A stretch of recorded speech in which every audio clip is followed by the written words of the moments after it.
नमस्कार, the deep dive में आपका स्वागत है। आज हम एक काफ़ी दिलचस्प ज़मीनी संगठन को समझने की कोशिश कर रहे हैं।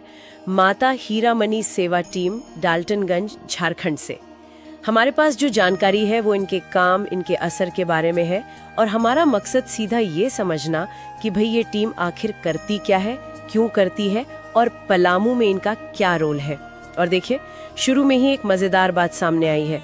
सोचिए, सावन का महीना, हजारों कांवरिये देवघर जा रहे हैं और ये टीम उन्हें मुफ्त खाना, रहने की जगह, दवाइयाँ दे रही हैं। और ये काम एक जिक्र के मुताबिक 1998 से चल रहा है। लेकिन एक दूसरी जगह हमें ये भी पढ़ने को मिला कि टीम करीब 4.5 साल से ही सक्रिय है। तो ये 25 साल या 4.5 साल, इसी गुत्थी को थोड़ा सुलझाने की कोशिश करते हैं आज। देखते हैं क्या कहानी है इस टीम की। इनका जो मूल मंत्र है वो बड़ा सीधा है, निस्वार्थ सेवा। और नारे भी वैसे ही हैं, हर जगह हर पल निस्वार्थ और गरीबों के लिए सेवार्थ। ये सिर्फ कोई प्रोजेक्ट जैसा नहीं लगता, ये तो एक जुनून की तरह लगता है। हाँ, बिल्कुल सही कहा। ये सिर्फ वो चैरिटी नहीं है, मतलब पैसों का लेन देन या कुछ वैसा नहीं। ये भक्ति और जो मानवीय सेवा होती है ना, उसका एक गहरा संगम है। और आप इनके सोशल मीडिया हैशटैग देखिए, #सेवा, #बोलबाम। इससे साफ पता चलता है कि इनकी प्रेरणा काफी आध्यात्मिक है और भारत में खासकर ऐसे इलाकों में ये लोगों को जमीनी स्तर पर जोड़ने का एक बहुत असरदार तरीका है। ये सेवा को एक धार्मिक कर्तव्य मानते हैं, ऐसा लगता है। हाँ, और इनका जो सबसे बड़ा काम दिखता है वो है सावन में कांवरियों की सेवा, देवघर बाबा धाम जाने वालों के लिए। और वो भी 1998 से लगातार। जरा सोचिए, मुफ्त खाना, कपड़े भी, दवाइयाँ और पुरुषों महिलाओं के लिए अलग अलग रहने की जगह।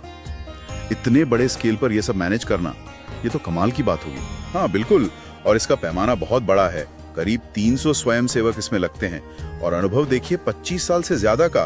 तो ये सिर्फ कोई छोटा मोटा दान पुण्य नहीं है, ये उस इलाके की जो प्रमुख तीर्थ यात्रा है ना, उसका एक अहम हिस्सा बन चुके हैं। और इसी से समुदाय में गहरा विश्वास बनता है।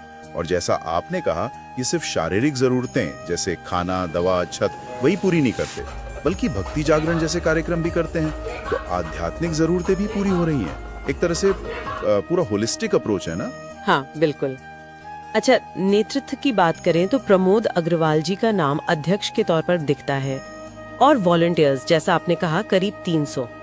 लेकिन वो समय वाली बात, वो अभी भी थोड़ी अटक रही है। संस्था 1998 से, पर टीम का जिक्र 4 साल 29 सप्ताह, मतलब 4.5 साल। ये 25 साल बनाम 4.5 साल, क्या चक्कर हो सकता है? क्या ये बस ऑनलाइन वाली बात है या संगठन में ही कोई फेरबदल हुआ होगा?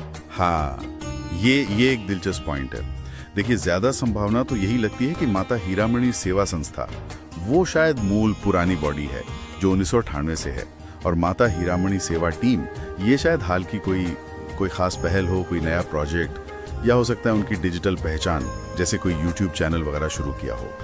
इससे ये भी पता चलता है कि कैसे ये जमीनी संगठन वक्त के साथ बदलते हैं, विकसित होते हैं, शायद अपनी पहुंच बढ़ाने के लिए या किसी खास काम पर फोकस करने के लिए।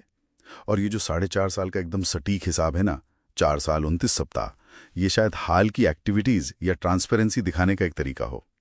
एक और बात जो ध्यान देने वाली है वो ये कि इनकी कोई फॉर्मल लीगल स्थिति, मतलब रजिस्ट्रेशन वगैरह, वो स्रोतों में साफ नहीं है, जो इन्हें दूसरे रजिस्टर्ड एनजीओज जैसे वहां GSKVM है उनसे थोड़ा अलग करती है।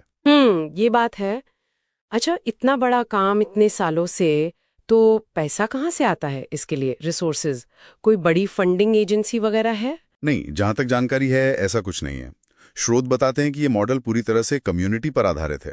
पैसा आता है लोगों के दान और दक्षिणा से, और सबसे बड़ी पूंजी तो इनके स्वयंसेवक हैं, उनका श्रम, उनका समय। और ये मॉडल ही अपने आप में एक बहुत बड़ी बात है। ये दिखाता है कि समुदाय का इन पर कितना गहरा विश्वास है, कितना जुड़ाव है। सही बात है। बिना किसी बड़ी बाहरी फंडिंग के इतने बड़े स्केल पर इतने सालों तक लगातार काम करना, यही अपने आप में इनके असर और इनकी विश्वसनीयता का सबूत है।